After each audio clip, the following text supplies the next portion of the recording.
13번째 노트는 범용 프로그래밍과 관련된 거예요. 그래서 템플릿을 이용해서 자바에서는 범용 프로그래밍을 할 수가 있습니다. 근데 템플릿을 이용하지 않고도 객체지향으로 우리가 다양성을 이용해서 프로그램하면 그 자체가 범용 프로그래밍에 해당돼요. 왜? 왜 그렇게 되냐면 void foo pet 하면 이 foo라는 함수는 한 종류의 어떤 타입만 받을 수 있는 건 아니잖아요. 모든 종류의 애완동물을 받을 수 있습니다. 그러니까 우리가 범용 함수라고 하는 건 모든 종류의 어떤 타입을 받을 수 있는 함수면 범용 함수이고, 그렇지 않으면 아니라고 하는 게 아니라, 한 함수가 한 가지 타입만 받을 수 있는 게 아니라 몇 개의 타입을 받을 수 있어. 그러면 그 함수를 우리는 범용 함수라 그래요. 보통은 우리가 foo int 하면은 이 foo는 어떤 타입의 인정을 받아요? int만 받을 수 있어요.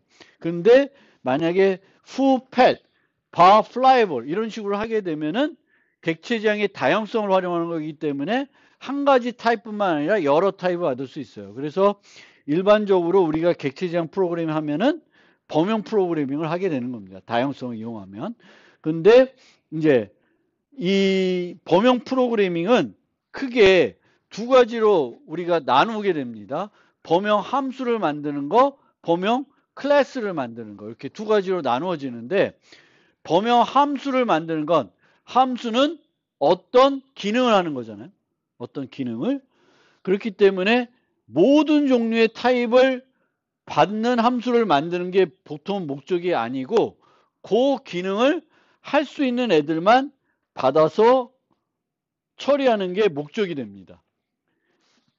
예를 들면 정렬함수다. 그럼 모든 종류의 배열을 받는 게 아니라 정렬할 수 있는 배열만 받아서 정렬하는 거예요. 그게 목적이 되는 거예요. 반면에 범용 클래스는 멤버 변수로 다양한 타입을 유지하는 거예요. 근데 보통 범용 클래스는 제한적으로 어떤 몇 가지 어떤 애들만, 어떤 특징을 갖고 있는 애들만 유지하는 게 목적이 아니라 보통은 모든 종류의 애들을 다 유지하는 게 범용 클래스는 목적이 됩니다. 대표적인 게 뭐가 있어요?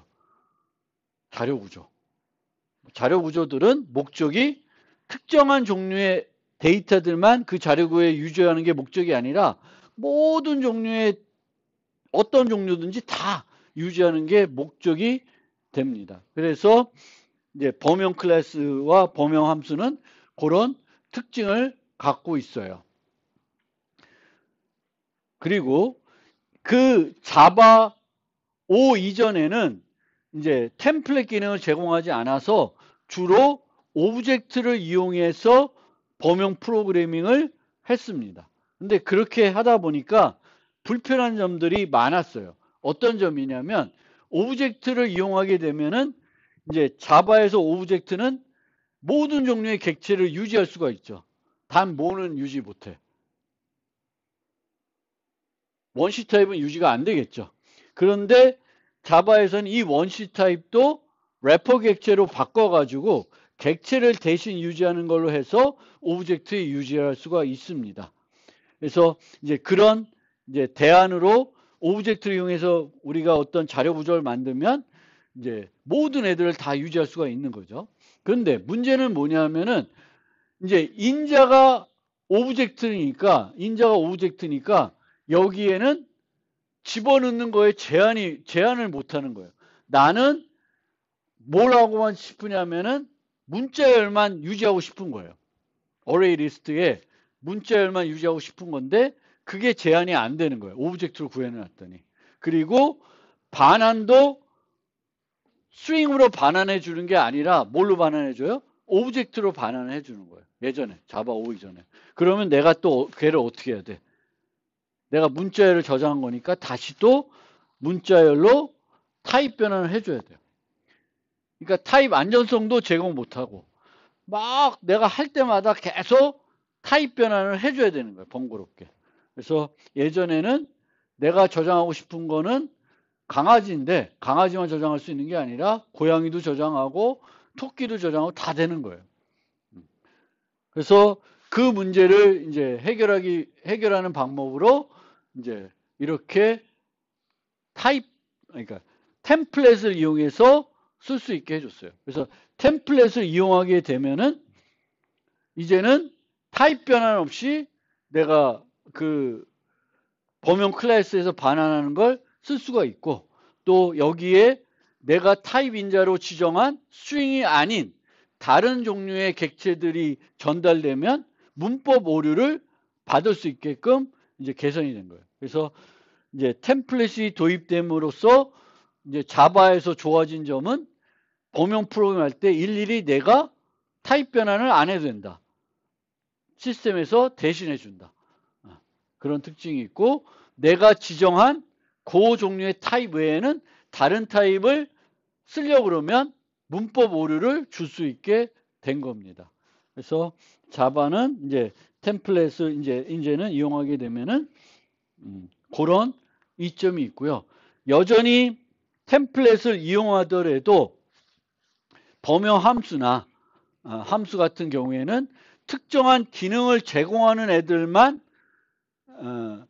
인자로 받아야 되는데, 그것을 자바에서는 이제 여전히 인터페이스를 이용해 가지고 그 인터페이스를 구현하는 애들만 타입 인자로 쓸 수 있게끔 제한하는 방법을 쓰고 있습니다.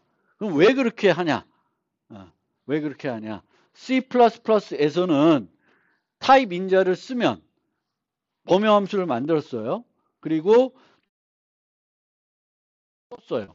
그러면 자바는 5종류마다 각 종류마다 코드를 새로 만들어요. 인트면 인트 코드, 더블이면 더블 코드, 스트링이면 스트링 코드를 5개면 5개를 다 만드는 거예요. 그 다음에 문법 검사를 해요. 문법 검사를 했더니 비교 연산자가 안 만들어져 있네? 그럼 얘가 에러를 주는 거예요. 근데 자바는 애초부터 오브젝트를 이용해서 그 범용 프로그램을 했기 때문에 여전히 오브젝트를 계속 내부적으로 쓰는 거예요. 대신에 템플릿 쓰게 되면은 원래는 우리가 했던 타입 변환들을 누가 해줘요? 시스템에서 대신 해주는 거예요. 나는 템플릿 썼지만 얘가 필요한 그 타입 변환들 다 추가해주고 오브젝트로 다 변환해가지고 예전 코드대로 해주는 거예요. 그렇기 때문에 그런 방식에서는 여전히 이제 정렬 함수를 우리가 구현하려면 컴페어툴을 가지고 있는 애들만 제한해야 되는데, 그걸 위해서는 여전히 뭐가 필요해요? 인터페이스가 범용 프로그램 할 때 아직도 중요하다. 템플릿 쓰더라도 여전히 특히 범용 함수를 만들 때는 대단히 이 템플릿 그 인터페이스가 범용 프로그램에서 중요한 역할을 합니다. 그래서 이제 그렇게 된 거고요. 여기 쭉 지나가면 아니지, 여기가 아니라 여기 그 많이 갔어. 어디까지야? 여기서부터 이제 템플릿을 이용해서 범용 클래스를 정의하는 방법, 범용 함수를 정의하는 방법을 이제 설명드릴 거예요. 근데 실제 우리가 응용을 만들 때에는 범용 클래스를 만들거나 범용 함수를 템플릿을 이용해서 만드는 일은 별로 없어요. 별로 없지만 여러분들은 자바를 이용해서 프로그램 하게 되면은 라이브러리에 있는 범용 클래스나 함수는 줄기차게 써야 돼요. 많이 쓰게 돼요. 그래서 여러분들이 직접 범용 함수나 범용 클래스 만들지 않아도 그 문법을 잘 이해해야 돼요. 왜 이해해야 되냐? 라이브러리에 있는 범용 클래스나 범용 함수를 잘 활용해야 되기 때문에 그렇습니다. 그래서 앞부분에서 뭘 소개하냐면은 자바에 있는 라이브러리를 그 범용 제너릭 라이브러리죠. 자료 구조를 이제 소개를 하는 파트예요. 근데 이 파트는 실제 자료 구조 시간에 많이 소개가 되는 파트라 우리 시간 관계상 생략을 하려고 그럽니다. 그래서 간단하게만 오늘 소개해드리고 다음 시간에는 그 템플릿을 실제 이용해가지고 범용 클래스 범용 함수를 만드는 일들을 이제 소개할 건데, 첫 번째 우리가 이제 소개하는 게 스택이라는 자료 구조예요. 스택은 리포 방식의 자료 구조입니다. 가장 최근에 넣은 거를 이제 뽑아주는, 돌려주는 그런 스택 자료 구조이고요. 푸시, 팝, 픽 이렇게 되어 있고요. 이 스택은 내부적으로 벡터라고 하는 그 클래스를 상속해서 만들고 있어요. 이상해요. 그리고 그 벡터는 동시성을 제공하는 그런 클래스예요. 그래서 일반적으로 우리가 자바에서 스택 쓸 때 스택을 안 쓰고 어레이 리스트 쓰거나 덱을 쓰는 방법도 있습니다. 그리고 어쨌든 얘는 내부적으로 뭘 쓰냐면은 스택을 쓰는데 벡터를 쓰는데 벡터는 무슨 자료 구조냐면 동적 배열을 쓰는 자료 구조예요. 동적 배열을 쓰는 자료 구조는 자료 구조 시간에 혹시 배웠는지 모르겠지만 뭐가 중요해요? 처음 만들 때 초기 용량을 지정해 주는 게 중요합니다. 아니면 초기 용량을 안 지정해 주는데 많은 데이터를 집어넣으면은 안에서 뭐가 있나 계속 뻥튀기 하는 이 작업이 일어나요. 그게 비효율적이에요. 그래서 여러분들이 항상 쓸 때에는 이 사용되는 자료 구조가 내부적으로 어떻게 구현되는지를 살펴보셔야 되겠고, 동적 배열을 쓰는 기법이면은 초기 용량을 어떻게 지정하는지를 잘 보시고, 또 기본적인 초기 용량이 뭔지를 알아두셔야 돼요. 기본 용량이 얼마예요? 10이에요. 그러니까 내가 10보다는 더 크면, 더 큰 용량이 필요하면은 그거를 지정해 줄 수 있는 방법을 배워야 되는데, 여기서는 이렇게 만들고 뭘 하면 돼요? ensure capacity 뭐 50 이런 식으로 해서 용량을 확보해 주시고 나서 쓰셔야지 효율적으로 쓰실 수 있어요. 그거 쓰기 싫으면 어레이리스나 덱이라는 걸 쓰시면 되겠고, 이제 스택을 이용해서는 이제 가장 최근에 뭐 했는지를 기억하기 때문에 가장 대표적으로 우리가 푸는 문제들이 이런 이제 가로 매칭 프로그램 같은 거, 아니면 이제 그래프나 트리 탐색할 때, 이제 DFS 탐색할 때 스택 자료 구조를 많이 쓰죠. 그 다음에는 이제 그 Q가 있는데 Q를 new 뭐로 하고 있어요? array 덱으로 하고 있습니다. array 덱으로 만들었습니다.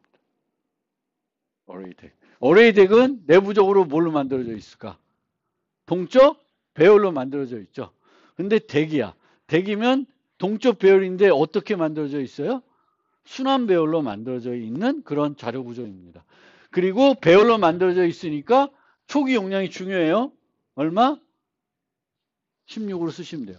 그리고 new array deck 쓰기 싫으시면 뭘 대신 쓸 수 있냐면 링크 리스트를 쓸 수 있어요. 근데 이 링크 리스트는 무슨 자료 구조예요? 자바에서는 단위 연결 구조가 아니라 이중 연결 구조예요. 그리고 이중 연결 구조는 꼬리 포인터가 당연히 있겠죠. 덱을 구현하려고 그러면. 그래서 저렇게 쓰시면 되겠고, 이 덱도 또 있어요. 그러면 내가 덱을 쓰고 싶으면은 new array 덱이 아니라 여기가 Q가 아니라 뭐로 쓰시면 돼요? 덱으로 쓰시면 돼요. 덱 integer Q new array 덱. 덱 integer Q equal new link list. new array list 하면 안 돼요. array list는 Q로 덱으로 쓸 수가 없습니다. array list는 뒤쪽에서 빼고 넣는 것만 효율적이지 앞에서 빼고 넣는 거는 ON이에요. 그래서 이제 그렇게 되는 거고, 이제 이 자바에서는 add, get, remove, 그리고 offer, pick, pull. 여기서는 add, element, remove 뭐 이렇게 셋이 두 세트를 똑같은 메소드인데 두 세트를 제공해요. 두 세트를 제공하는데 하나는 잘못된 경우에는 널을 반환해 주는 방법이 있고, 잘못된 경우에는 널을 반환하는 게 아니라 예외를 발생해 줘요. 그래서 두 가지 버전이 있고, 근데 이거 쓸 때 이렇게 섞어서 쓰는 분이 있어요. 그건 별로 안 좋아요. 그래서 요 세트 쓰면 요 세트만 쓰시고, 요 세트를 쓰면 요 세트를 쓰시면 되겠습니다. 그래서 덱은 이제 이런 식으로 뭐 BFS 문제 풀 때 많이 씁니다. BFS 덱. 덱이 아니라 Q는 하는 거고, 그 다음에 이제 priority queue가 있죠. priority queue는 내부적으로 뭘로 만들어져 있어요? 이진 힙이라는 자료 구조로 만들어져 있고, 이진 힙은 배열로 만들어져 있는 거예요. 배열로 만들어져 있으니까 뭐가 중요해요? 또 초기 용량을 잘 지정해 줄 필요가 있습니다. 기본 용량이 11이에요. 11. 그래서 그렇게 되겠고, 이 Q는 보시면은 그냥 만들면 537 전화하면 뭐가 나와요? 357이에요. 그러면 민 Q예요? 맥스 힙이에요? 민 힙이에요? 기본은 민 힙이에요. 내가 반대를 원한다. 그러면 이렇게 하시면 돼요. 컴페어터 리버스 오더를 넣으면은 이제 반대 맥스 힙이 돼요.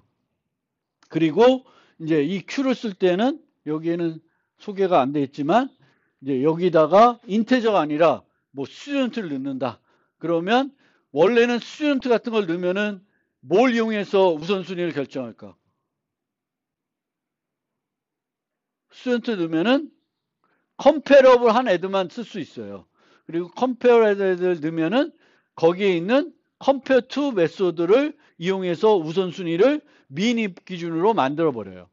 근데 내가 그거를 거꾸로 하고 싶으면 컴페어 투 리버스 오더로 하면은 그 컴페어 투 함수의 반대로 맥스 힙이 돼 버리고요. 만약에 내가 다른 그 학생인데 컴페어 투 메소드가 아니라 다른 뭐 학년이나 뭐 다른 걸로 하고 싶다. 그러면 그 함수를 만들어서 이제 생성할 때 기준을 넘겨줘야 돼요. 넘겨줘야 되겠고, 그 다음에 이제 왜 해시셋이 나오냐? 맵, 셋, 그 다음에 맵이 있습니다. 셋 맵. 그래서 셋과 맵은 두 종류예요. 해싱을 이용하는 거, 균형 이진 트리를 이용하는 거. 그래서 보통 이제 셋, 해시셋, 셋, 트리셋 이렇게 되는 거예요. 그럼 내가 언제 해시셋 쓰고 언제 트리셋을 쓸지 잘 판단해야 돼요. 예를 들면 내가 셋인데 순서가 필요해. 그럼 뭘 쓸까? 트리셋을 쓰는 거예요. 트리셋은 균형 이진 검색 트리니까 반복을 하면은 어떤 순서대로? 정렬 순서대로 반복할 수 있게 해줘요.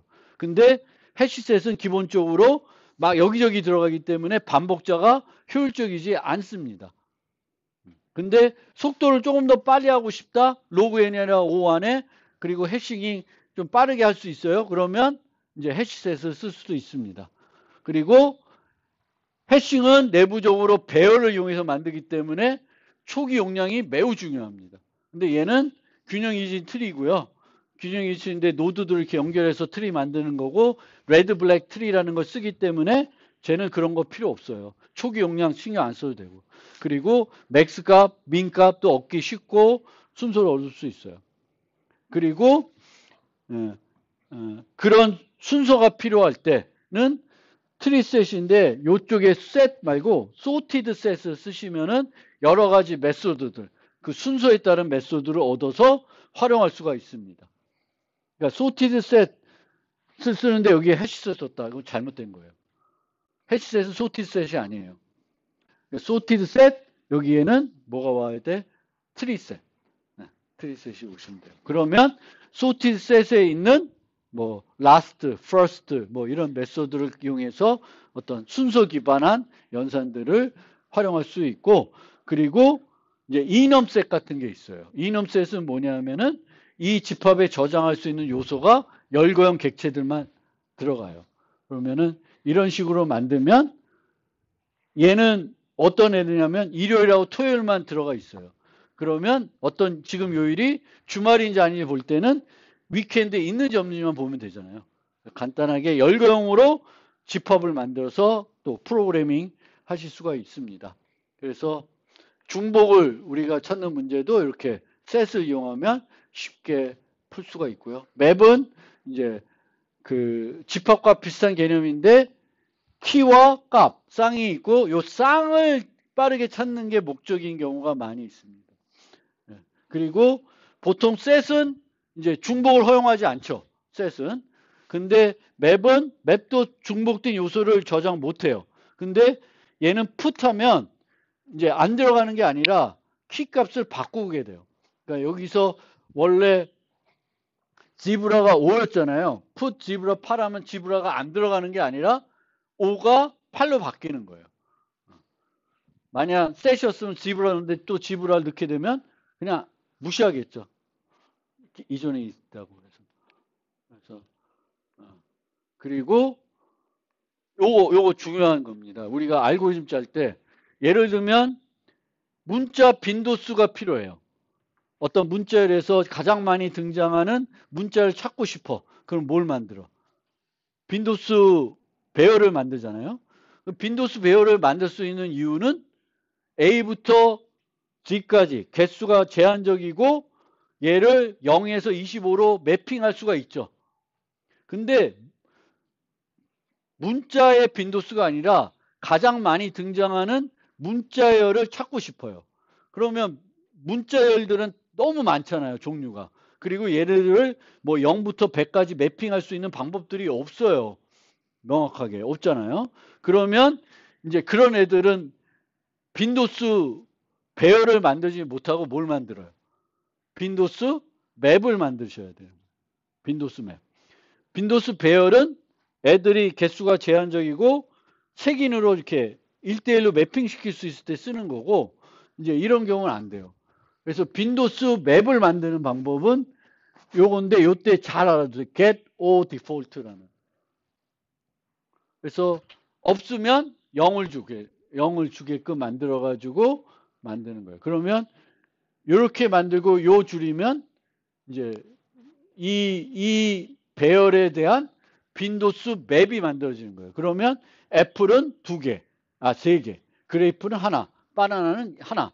이 정보가 이제 맵 정보로 만들어지는 거죠. 그래서 항상 빈도수 배열, 빈도수 맵. 빈도수 맵을 내가 좋아하는 언어에서 올바르게 효율적으로 만드는 방법도 꼭 알아두실 필요가 있고요. 그 다음에 이제 이런 어레이 리스트, 링크 리스트, 벡터, 스택 이런 애들을 컬렉션스라고 그래요. 자료 구조라는 거죠. 그런 애들에 대해서는 또 컬렉션스에 보면은 여러 가지 유용한 메소드들이 있어요. 제가 많이 쓰는 게 뭐 셔플, 뭐 로테이트, 리버스 뭐 이런 메소드. 뭐 여러분들이 직접 다 만들 수도 있겠지만 라이브러리에 잘 만들어져 있습니다. 그래서 이제 뭐 보시면 되겠습니다. 그래서 자료 구조를 잘 항상 그래요. 우리가 언어가 있으면 언어를 라이브러리를 잘 쓰려고 그러면은 그 라이브러리 제공하는 자료 구조들을 내가 잘 활용할 줄 알아야 돼요. 그 다음에 그 자료 구조와 관련된 유용한 특히 선형 리스트들과 관련된 유용한 메소드들이 들어가 있는 그 또 함수를 갖고 있는 라이브러리가 있어요. 그러니까 예를 들면 C++에서는 알고리즘 점 헤더라는 게 있어요. 유틸리티 점 헤더. 거기에 있는 함수들은 여러분들이 C++를 사용하면 잘 쓸 줄 알아야 돼요. 자바에서는 어디에 있는 함수들을 잘 쓸 줄 알아야 돼요. 자료 구조를 특히 어레이 리스트나 링크 리스트 쓸 때는 저 컬렉션스에 있는 걸 잘 쓰죠. 저거 갖고 뭐 정렬도 하고 최대값도 찾고 민도 찾고 뭐 파인드도 하고 그러는 겁니다. 그래서 그걸 잘 알아두시면 되겠고 뭐 그밖에 뭐 링크 대시에 뭐 특별한 자료 구조들이 많이는 안 쓰지만 가끔 쓸 수 있는 그런 자료 구조들도 있으니까 이제 자료 구조 배우고 나면 각 자기가 좋아하는 그 언어에서 어떤 자료 구조들이 있고 이 자료 구조들을 어떻게 활용하는 게 올바른 활용 방법인지를 잘 익혀서 쓰실 줄 알아야 되겠습니다.